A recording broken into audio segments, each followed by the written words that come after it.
A crimson trail stained the endless white of the Montana wilderness. Caleb Thorne, a broken Navy SEAL, dragged his shattered leg through the blizzard. He wasn't armed for battle. Instead, he cradled a dying wolf mother and her newborns against his chest, their faint heartbeats the only thing keeping him moving. He collapsed at a rusted gate, waiting for the cold to take him. But then, a faint orange glow pierced the storm.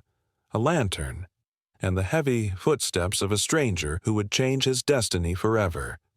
This is a story about how we find God in the darkest storms.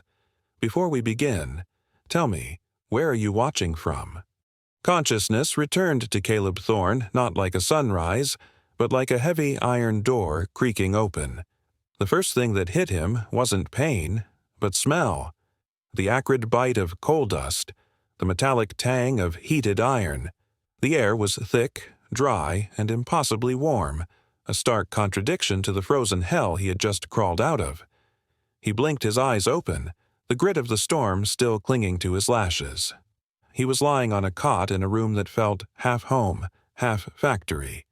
The walls were lined with tools, hammers, tongs, and chisels, hanging in disciplined rows like soldiers at attention. In the center of the room, illuminated by the orange glow of a forge that refused to sleep, stood a mountain of a man. Silas Vane. He looked as if he had been carved from the very mountain itself. His skin was the texture of old leather, cured by smoke and time. His shoulders were broad, hunched over a workbench with the kind of permanent tension that comes from carrying invisible weights. He wore a heavy canvas apron stained with soot and oil, and his hands, massive, scarred, and rough, moved with a delicate precision that seemed impossible for a man of his size. He wasn't hammering steel tonight. He was stitching flesh. The wolf mother lay on the wooden bench, her silver fur matted with dried blood, her breathing shallow and ragged. Caleb tried to sit up, but a sharp, hot agony shot up his right leg, pinning him back down. He gasped, the sound echoing in the quiet room. Silas didn't look up. He tied a knot in the suture thread, a movement so practiced it looked like a ritual. "You're lucky, son." Silas's voice rumbled, deep and grating, sounding like gravel grinding under a heavy boot. "The frost took a bite out of your leg, but it didn't take the bone. The wolf, though, she took the brunt of the trap." He finally turned. His face was a map of deep creases, framed by a gray beard that looked like steel wool, but it was his eyes that held Caleb. They were cold, flat, and hard, tempered steel that had been cooled too quickly. "Storm's got a 3-day temper," Silas said, wiping his bloody hands on a rag. "Roads are gone. Power lines are down. You stay or you freeze. Those are the choices." Caleb nodded, his throat too dry to speak. He looked around, his mind suddenly struggling to catch up with his body. The unfamiliar shadows of the workshop began to stretch. The hiss of the forge sounded too much like the hiss of a radio losing signal. The smell of burning coal twisted into the smell of burning convoy trucks. His breath hitched. Panic, cold and sharp, began to rise in his chest. It was the soldier's curse. The brain, etched by trauma, is often a time machine stuck in reverse. It replays every mistake, every explosion, trapping the man in a loop of past battles, unable to recognize the safety of the now. Caleb's hand twitched, his fingers curling around a rifle that wasn't there. The room began to spin. He was drowning in dry air. Then, he felt a small, shifting weight on his chest. One of the wolf pups, blind and instinctively seeking heat, had crawled out of the bundle of Caleb's jacket. It whimpered softly, a tiny, vibrating sound, and nuzzled into the hollow of Caleb's neck. Science calls this the anchor of the present. A human mind can fracture under the weight of yesterday's regrets or tomorrow's fears. But a dog has no concept of the past. Their brains do not possess the complex machinery for worry. They exist entirely, perfectly in the immediate moment. As the pup's steady, rapid heartbeat thumped against Caleb's own, a chemical signal fired through his blood. It was a biological command to stand down. The pup wasn't just seeking warmth, it was resetting Caleb's nervous system. Its absolute presence pulled him out of the ghost-filled past and anchored him to this singular, living second. Caleb exhaled, a long, shuddering breath. The room stopped spinning. The smell of smoke became just smoke. With his pulse slowing, his gaze drifted past the forge to the only window in the cabin. The blizzard outside was a wall of white noise, erasing the world. Yet, hanging there in the glass, defying the logic of the storm, was a single oil lantern. It was lit. Its flame burned bright and steady, facing out into the nothingness. Caleb frowned. Who lights a lantern in a whiteout? Who signals to a road that has been buried under 5 feet of snow? It was a beacon for no one. A light meant for a path that no longer existed. It was the act of a man waiting for a ghost. Silas noticed Caleb staring at the light. For a second, the old man's mask of steel cracked, revealing a well of exhaustion so deep it looked painful. But he said nothing. He just turned back to the fire, poking the coals, feeding the heat that kept the cold, and perhaps the memories, at bay.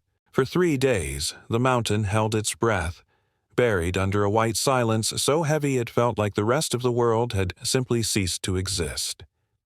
Inside the cabin, time wasn't measured by clocks, but by the rhythmic hiss of the forge and the slow, steady healing of the wolf mother in the corner. They fell into a routine, the kind that men form when words are scarce but work is plentiful. Caleb, unable to sit still despite the throbbing ache in his leg, began to make himself useful. He couldn't walk far, but his hands trained to dismantle explosives and secure perimeters, found a different purpose here. He straightened bent nails, sharpened dull axes, and helped Silas pump the bellows until the coals glowed like the heart of a dying star. Silas Vane said little. He was a man who treated words like ammunition, precious and only to be used when absolutely necessary. But his eyes missed nothing. On the second evening, as the wind howled like a banshee against the eaves, Silas sat at his workbench oiling a leather harness. He watched Caleb from beneath his heavy brows. Caleb was peeling an apple with a small pocket knife. The movement was fluid, unconscious. He didn't cut towards his thumb like a farmer. He sliced outward, the blade becoming an extension of his finger, always controlled, always ready to be repurposed as a weapon in a heartbeat. "You didn't learn to use a blade like that making furniture," Silas said, his voice low, blending with the crackle of the fire. Caleb paused, the peel falling in a single, perfect spiral. "No, sir," he replied, not looking up. "I didn't." "Navy?" Silas asked. It wasn't really a question. "SEALs," Caleb answered softly. Silas nodded once, a slow, grave movement. "I thought so. You walk quiet, even on a bad leg, and you scan a room before you enter it." The conversation ended there, but the air between them shifted. It wasn't just two strangers trapped by a storm anymore. It was two men acknowledging the scars that only they could see.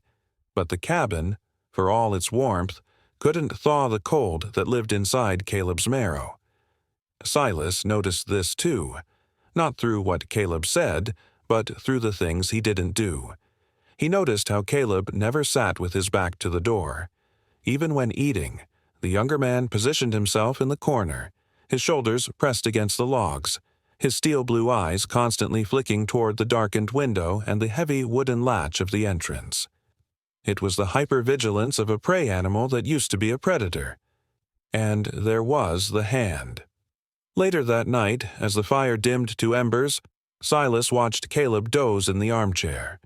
In the space between sleeping and waking, Caleb's right hand would twitch. His fingers would curl and tighten around the air, seeking the pistol grip of a rifle that had been gone for years. His index finger would hover, trembling, over a trigger that wasn't there. Silas understood that silent language. He knew that, for men like Caleb, the war doesn't end when the plane lands. It comes home in the suitcase. It sits at the dinner table. It waits in the quiet moments when the noise of the world fades, leaving only the ringing in your ears. The loudest sound in the world isn't a bomb going off. It's the deafening silence of a home you no longer know how to live in. Silas didn't wake him. He didn't offer empty platitudes or tell him it was just a dream. Instead, he stood up, his joints popping, and filled a tin cup with cool water from the basin. He walked over and set it gently on the table beside Caleb, making just enough noise to rouse him without startling him. When Caleb jerked awake, eyes wide and wild, searching for a threat, he found only the old man's back, retreating to the kitchen, and a cup of water waiting for him.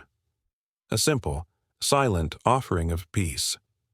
"Drink," Silas called out softly without turning around. The dry air plays tricks on the mind. Caleb stared at the cup, his heart hammering against his ribs. He took a sip, the water cool and grounding. He looked at Silas, realizing that this gruff, iron-hard hermit saw him, really saw him. In return, Caleb began to see Silas. He noticed that every night at the same hour Silas would go to the window. He would stare out into the blinding white void, his hand resting on the glass near the storm lantern. He wasn't checking the weather. A man checks the weather to see if he can go out. Silas was checking to see if someone was coming in. The longing in the old man's posture was so thick it almost had a weight to it. It was a vigil, a waiting game that had clearly lasted far longer than this 3-day storm. By the third morning, Caleb's strength had returned enough for him to move without the crutch. Needing to repay the old man's kindness, he started fixing the loose hinge on the mantelpiece above the stone hearth. As he worked, his gaze fell on a row of picture frames lined up along the rough-hewn wood.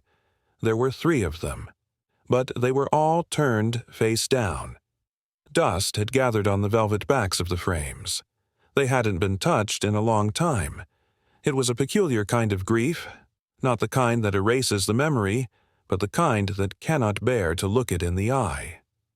Caleb hesitated, his screwdriver hovering. He felt a sudden, intrusive urge to turn one over, to see the face that belonged to this house, the face Silas was waiting for in the storm. But he didn't.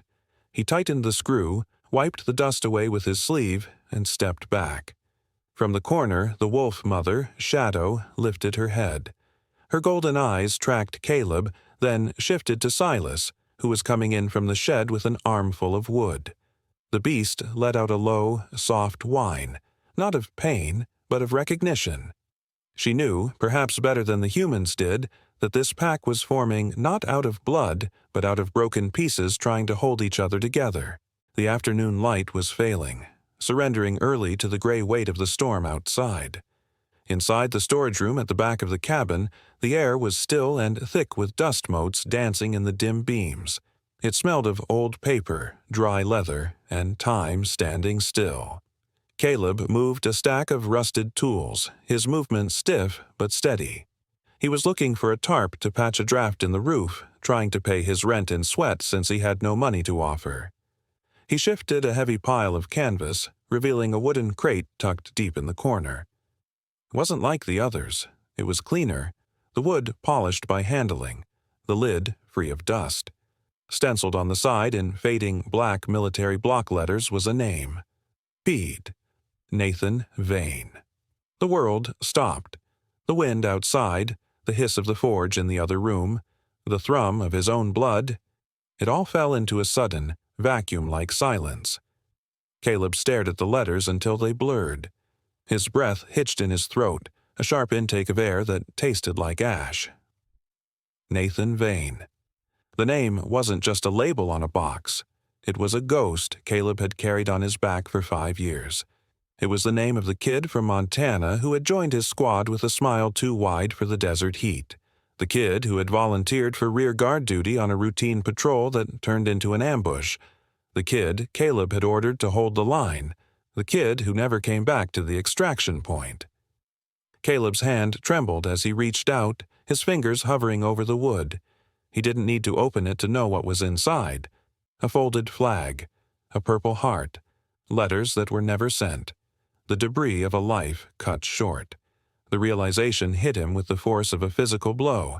staggering him back against the wall. Silas Vane. The man who had pulled him from the snow, who had stitched his leg and fed him soup, was Nathan's father. Fate doesn't play cruel jokes like this, not by accident. Caleb's hand went instinctively to his chest pocket, pressing against the hard, cold metal hidden there. The compass. It was old brass, its glass face cracked, the needle permanently jammed, unable to find north. It had belonged to Nathan.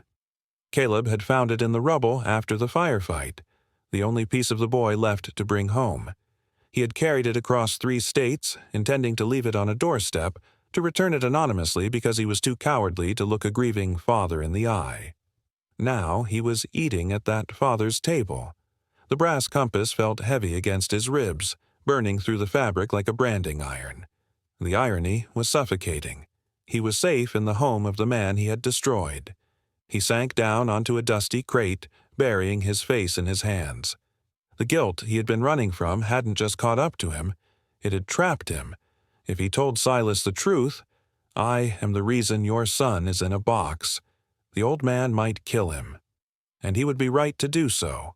Or worse, he might just look at Caleb, with that quiet, crushing disappointment, and tell him to leave, to walk back out into the whiteout and die. But if he stayed silent, then he was a thief, stealing warmth. He was a liar breaking bread with the man who deserved the truth more than anyone. Caleb looked toward the doorway, where the warm glow of the main room spilled onto the floorboards. He could hear Silas humming a low, tuneless melody as he worked. It sounded like forgiveness, and it terrified Caleb more than the storm ever could. People often call it luck. They say it's a coincidence when paths cross in the vastness of the world. But here, in the high country where the mountains touch the heavens, the heart knows better. There is no such thing as an accident when a truck engine dies at the exact mile marker of the only inhabited cabin in the valley. There is no coincidence when 2 men, each holding one half of the same tragedy, find each other in a blizzard that erases everything else. Sometimes God does not send miracles with thunder and lightning. He sends them in the form of a broken engine, a brutal storm, and the desperate cry of a dying animal. He breaks our plans so that we are forced to walk into his. Caleb thought he was just trying to survive a winter night. He didn't realize that the divine architect had guided him here, stripping away his defenses, cornering him with his own demons so that he could finally stop running. We think we are lost, wandering in the cold, but perhaps we are being shepherded home, because the Creator does not leave his soldiers to march alone in the dark forever. But Caleb wasn't ready to see the hand of God. He only saw the trap. He stood up, his jaw set in a hard line. He couldn't do it. He couldn't look Silas in the face and watch the light go out of the old man's eyes when he learned the truth. Cowardice is a quiet thing. It doesn't scream, it whispers reasonable excuses. It's better this way, he told himself. Leave him his peace. Leave him his memories of a hero's son, not the reality of a failed commander. He moved silently back to the main room. Silas was dozing in his chair by the fire, the wolf pup curled at his feet. The scene was a painting of peace that Caleb knew he didn't belong in. He gathered his few belongings. He checked the bandage on his leg. It would hold. The storm was still raging, the wind battering the walls, but the cold outside seemed preferable to the fire of his own conscience. He would leave at first light, before the old man woke. He would disappear into the white, leaving the compass on the table. A final confession without the courage of a signature. He was a seal. He knew how to vanish. It was the staying that he had never mastered. The wind outside changed. It was no longer just the hollow whistle of the gale battering the eaves. A new sound cut through the storm, a low, mechanical growl that vibrated through the floorboards. It was the sound of the world encroaching on their sanctuary. Caleb froze, his hand hovering over the latch of the heavy wooden door. He had been seconds away from vanishing into the whiteout, ready to leave his confession and his compass on the table behind him. But the growl grew louder, splitting into the distinct, angry whine of snowmobile engines. Headlights swept across the frosted windows, turning the glass into blinding sheets of white. Silas stood up from his chair, the sudden movement causing the wolf-mother's shadow to growl low in her throat. "Company," the old man grunted, his voice tight, "and not the kind that brings good news." Before Caleb could speak, a heavy fist pounded against the door. The wood groaned under the force. "Open up, Vane. We know you're in there." The voice was rough, sharpened by greed and cold. Caleb moved back into the shadows as Silas threw the bolt and pulled the door open. A gust of snow swirled in, followed by 4 men dressed in heavy camouflage. They didn't look like hikers. They carried rifles slung casually over their shoulders, and their eyes held the flat, predatory look of men who hunted for profit, not survival. The leader, a man with a face scarred by frostbite and cruelty, stepped onto the threshold. He didn't look at Silas. He looked past him, sniffing the air. "We tracked a blood trail for 3 miles, old man," the leader sneered. "Wolf blood.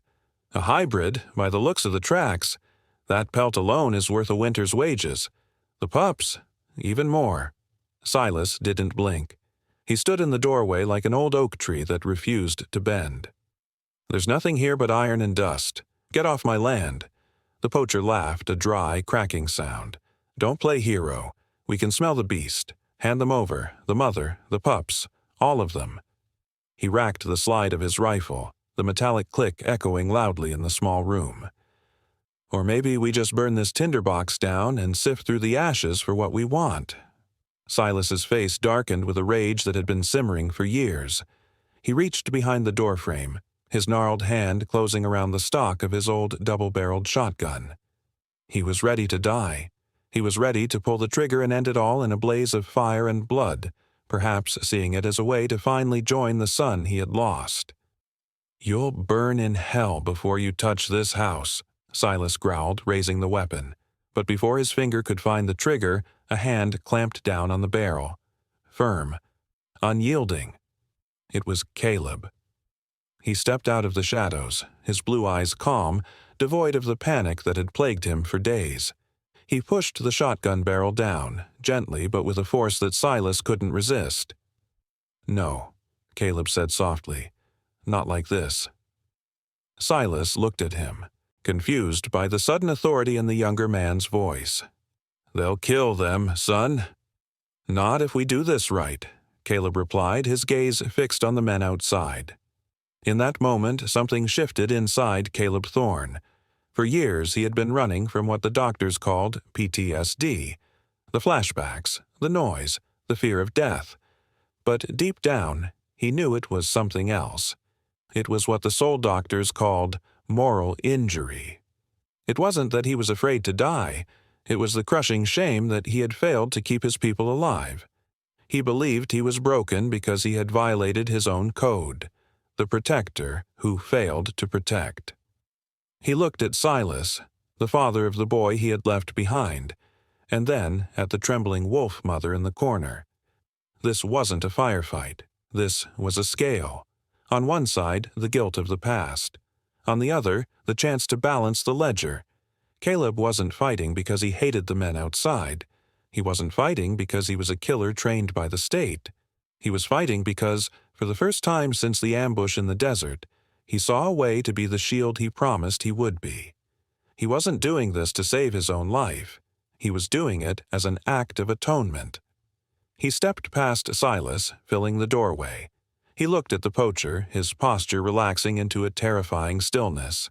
He didn't look like a cripple with a bad leg anymore. He looked like the storm itself. "You want to burn the house?" Caleb asked, his voice low, carrying the weight of a final judgment. "Then you better make sure you don't miss, because I won't." He slammed the door shut and threw the bolt. Then he turned to Silas, his eyes clear and sharp. "Kill the lights," Caleb ordered, moving toward the forge. "We're not victims tonight, Silas. We're the hunters." The darkness inside the cabin was not empty. It was waiting. Caleb moved through the shadows with the silent, fluid grace of a man who had learned to become part of the night. He grabbed a length of heavy chain from the forge. iron that had been sitting in the coals, now glowing a dull, menacing cherry red. He didn't need to run. He just needed to be ready. The first poacher kicked open the back door, the wood splintering inward with a crash. He stepped in, rifle raised, expecting fear. Instead, he found fire. Caleb swung the heated chain. It hissed through the cold air, striking the barrel of the man's rifle with a shower of sparks. The weapon clattered to the floor, and the man scrambled back into the snow, shouting in pain and confusion. Outside, the storm swallowed his cry. Another attacker tried to flank the porch, stepping onto a patch of loose snow Caleb had disturbed earlier. The ground gave way. He fell waist-deep into the hidden majestic pit, trapped by the crushing weight of the drift and a tangle of scrap iron Caleb had laid beneath. But there were too many of them. Gunfire erupted from the tree line, tearing through the thin wooden walls of the cabin. Glass shattered, spraying across the floor like diamonds. Silas didn't duck. The old man stood near the corner, his large body forming a human shield between the bullets and the wolf mother. He fired his shotgun once, twice, the blasts roaring like thunder in the small space, but he was slow. A bullet caught him in the shoulder, spinning him around. Silas grunted, a wet, heavy sound, and sank to one knee. The wolf mother whined, pressing her nose against his trembling hand, smelling the blood that was spilled for her. "Silas," Caleb shouted, scrambling across the floor. The firing stopped. The silence that followed was heavy, broken only by the crunch of boots on glass. The leader of the poachers stepped through the ruined doorway. He saw the old man bleeding on the floor. He saw the wolf cowering. A cruel smile twisted his frostbitten face. He raised his rifle, aiming not at the animal but at Silas's chest. "I told you, old man," the poacher spat, his finger tightening on the trigger. "You should have just given us the dogs." Caleb was 10 feet away. He had grabbed Silas's old hunting rifle from the floor, scrambling to his knees. He raised the weapon, leveling it at the intruder. But the rifle felt impossibly heavy. His right hand, the hand the war had broken, the hand with the severed nerves that sparked and misfired like a faulty wire, began to tremble. The barrel shook violently. The iron sights danced left, then right, refusing to lock onto the target. He couldn't steady it. His body was betraying him in the one moment that mattered. "Drop it, cripple," the poacher sneered, not even bothering to look at Caleb. "Or you die next." Time seemed to stretch, thin and brittle as ice. Caleb's breath came in ragged gasps. He stared at the shaking barrel. He was going to fail, just like he failed in the desert, just like he failed Nathan. Then he looked at Silas. The old man wasn't looking at the gun pointed at his heart. He was looking at Caleb. His eyes were calm, forgiving, and behind him, the wolf mother lifted her head. Her amber eyes locked onto Caleb's, primal and piercing. There was no judgment in them, only an absolute, terrifying trust. Something inside Caleb shifted. The noise of the storm faded. The memory of the explosions faded. He saw Nathan's face, smiling in the dust. "I trust you, Chief." Caleb took a breath. He didn't try to stop the trembling with muscle. He stopped it with will. He forced his mind to bypass the damaged nerves, anchoring himself to the present, to the duty of the protector. For one singular heartbeat, his hand went stone still. The world narrowed down to a single point of focus. Crack. The rifle kicked against Caleb's shoulder. The poacher's weapon flew from his hands, shattered by a bullet that had found its mark with impossible precision. The man screamed, clutching his numb fingers, and fell back into the snow, defeated not by a soldier, but by a broken man who refused to break. Before the other men could react, a new sound cut through the howling wind. A wail, rising and falling. Blue and red lights swept across the clearing, painting the snow in chaotic rhythm. The radio. The old, dusted relic Caleb had spent hours fixing during the storm, whispering into the static, hoping someone was listening. They had heard. "Police!" a voice boomed from a megaphone outside. "Drop your weapons." Caleb lowered the rifle. His hand was shaking again, uncontrollable now, the adrenaline fading into exhaustion. He looked at Silas. The old man was clutching his bleeding shoulder, but he was smiling, a weak, tired smile. But it was the most beautiful thing Caleb had ever seen. They were alive. And in the corner, safe beneath the workbench, the pups began to cry, a chorus of new life rising against the dying storm. The storm broke as quickly as it had begun. The wind died down to a whisper, leaving behind a silence so profound it felt like the world was holding its breath. The clouds parted, revealing a sky of bruised purple and cold, indifferent starlight. Inside the cabin, the air was freezing. The battle had left the walls scarred and the windows shattered, letting the mountain night bleed in. But the fire in the forge still glowed, a stubborn, unyielding heart in the center of the wreckage. Caleb knelt on the floorboards, his body finally surrendering to the exhaustion he had held back for days. His leg throbbed, a dull, rhythmic reminder of his mortality. Across from him, Silas sat slumped against the workbench, a bloody rag pressed to his shoulder. The old man's face was pale, drained of color, but his eyes were alert. They were fixed on Caleb, waiting. The sirens outside had faded. The police were securing the perimeter, dealing with the men in the snow. For a few stolen moments, it was just the two of them again, the soldier and the father. Caleb reached into his pocket. His hand, no longer trembling, closed around the cold brass of the compass. He pulled it out slowly. In the dim light of the embers, the cracked glass face caught a flicker of orange. The needle inside was still jammed, frozen in a direction that didn't exist. He held it out to Silas. It was an offering, a confession. "I didn't come here by accident, Silas," Caleb said, his voice cracking like dry wood. "I was coming to find you." Silas didn't move to take the compass. He just looked at it, his expression unreadable. Caleb forced himself to continue, each word heavy with 5 years of silence. "I was his commander. In Mosul. I was the one who ordered the retreat. I was the one who came home when he didn't." He looked up, meeting the old man's gaze, bracing himself for the hatred he felt he deserved. "I'm sorry. I'm so sorry." The silence stretched between them, thin and brittle.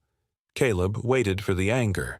He waited for Silas to curse him, to tell him to get out, to finish what the cold had started. But Silas just reached out with his good hand. He took the compass, his calloused thumb brushing over the tarnished metal. He didn't look at it with surprise. He looked at it with recognition. "I know," Silas said softly. Caleb blinked, the air catching in his throat. "What?" "I knew who you were the moment I cut your shirt open to stitch that leg," Silas said. He looked down at the compass, then back at Caleb. "Nathan wrote me letters, every week. He told me about his lieutenant. He told me about a man who took a sniper's bullet in the shoulder on their very first patrol, just to keep the new kids safe." Silas gestured vaguely toward Caleb's shoulder, where an old, jagged scar lay hidden beneath his jacket. "He said that scar was the only reason he made it home that first Christmas," Silas continued, his voice rough with emotion. "When I saw it, I knew. You aren't a stranger, Caleb Thorne." Caleb felt the floor tilt beneath him. "You knew, and you let me stay? You fed me." "I almost didn't," Silas admitted. He leaned his head back against the wood, closing his eyes for a moment. "When I first saw that scar, I wanted to hate you. I wanted to blame you for being the one breathing while my boy is in the ground. Grief is a selfish thing, son. It looks for a villain." He opened his eyes again. They were wet, reflecting the dying firelight. "But then I watched you. I watched you fix my roof on a bad leg. I watched you look at the door like you were expecting a bullet. And tonight, I watched you stand between a gun and a helpless animal." Silas shifted, wincing slightly as he adjusted his wounded shoulder. "You didn't kill my son, Caleb. You survived him." Caleb lowered his head, the tears finally spilling over, hot and fast. "I should have been the one to stay behind," he whispered. "It should have been me." Silas reached out and gripped Caleb's arm. The grip was strong, iron hard. It was an anchor. "That's not your call to make," Silas said firmly. "Nathan made his choice. He stayed so you could get the others out. That was his sacrifice." He squeezed Caleb's arm, forcing the younger man to look at him. "If you spend the rest of your life trying to die because of guilt, then you are throwing his gift back in his face. Don't you dare waste it." The wind sighed through the broken window, carrying the scent of pine and snow. It felt cleaner now, lighter. Silas handed the compass back to Caleb. "Keep it," the old man said. "It's broken. It can't find north anymore. Just like us." He offered a faint, weary smile. "But maybe we don't need a compass to know where we're going. We just need to keep walking." Caleb closed his fingers around the brass. For the first time in 5 years, it didn't feel like a burden. It felt like a key. "Okay," Caleb whispered. "Okay." In the corner, the wolf mother shifted, resting her head on her paws, watching over the two men who had finally put down their war. The seasons turned, as they always do in the high country. The ice melted into rushing creeks that sang through the valley, the wildflowers painted the slopes in bursts of purple and gold, and then, inevitably, the white returned. But this winter, the silence on the ridge was different. It wasn't the heavy, suffocating silence of a tomb. It was the silence of focus, of purpose. The cabin had grown. New timber, bright and smelling of pine resin, expanded the footprint of the old forge. Above the reinforced gate, a new sign swung in the wind, its letters carved deep and filled with black paint by the steady hand of a master craftsman. Nathan Vane Mountain Rescue Station. Caleb Thorne wasn't running anymore. The man who had spent 2 years drifting from state to state, trying to outpace his own shadow, had finally planted his boots in the earth. He stood on the porch, watching the morning mist curl around the pines. His leg still ached when the pressure dropped, a permanent reminder of the night he almost died. But he didn't lean on the railing. He stood straight. Inside the workshop, the rhythm of the hammer had returned, but it was a duet now. Silas was teaching Caleb the art of the forge, how to read the color of the metal, how to strike not with anger, but with intention. In return, the evenings were spent over topographic maps and glowing screens. It was a sight that would have made the old Silas laugh. A man who had sworn off the world now squinting at a GPS tracker, learning to trust satellites the way he trusted his anvil. "Technology," Silas would grumble, tapping the screen with a calloused finger. "It has no soul." "It has coordinates," Caleb would reply with a faint smile, "and coordinates bring people home." And they did. In just 1 year, the two men had pulled 3 lost hikers and a stranded delivery driver from the grip of the mountain. They didn't do it for praise.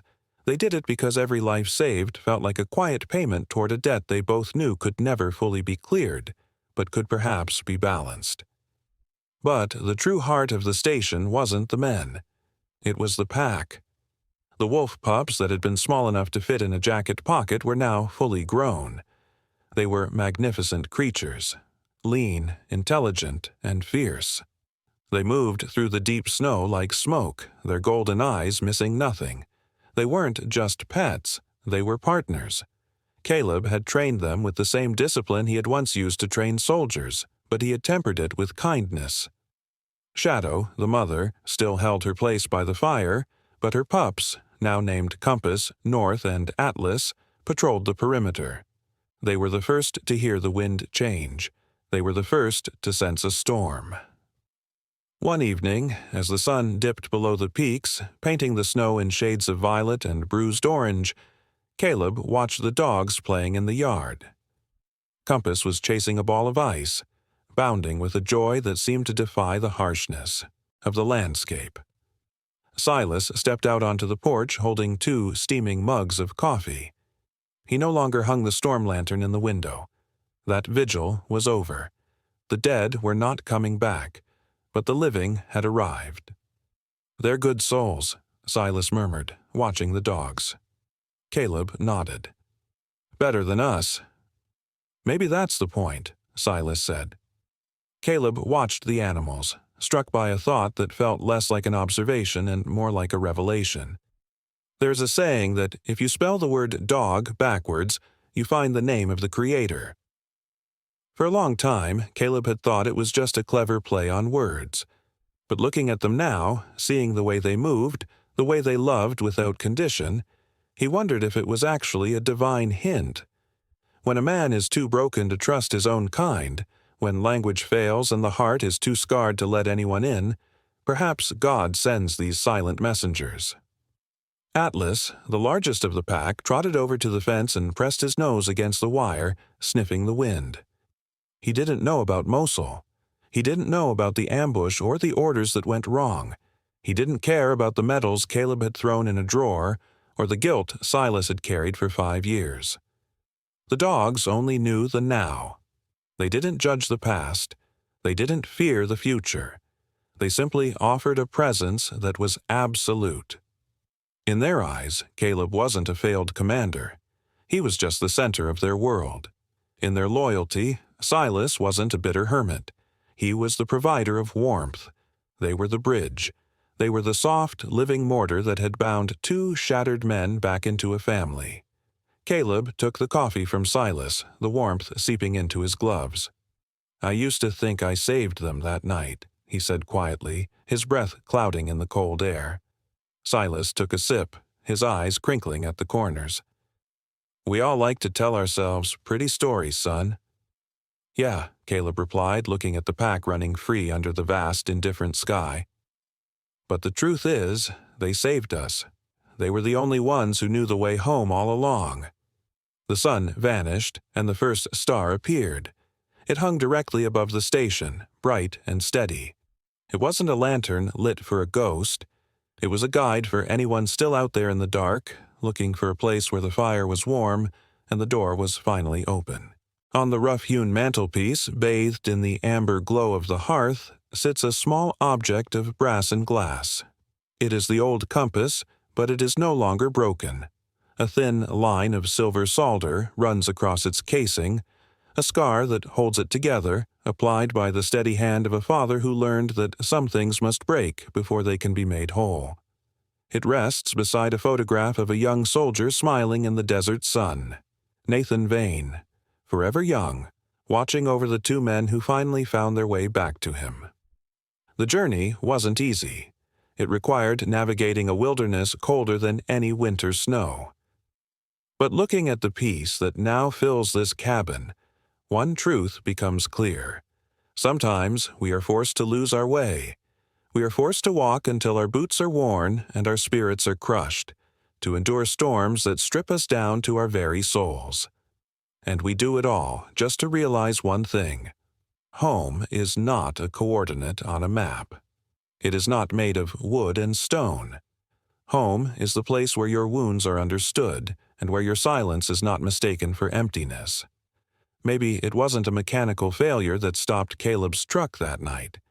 Maybe it wasn't just instinct that made Silas light a lantern for a son who was never coming back. Perhaps it was something greater, a divine architecture moving people like pieces on a board, ensuring that those who needed saving were guided to the only hands capable of catching them.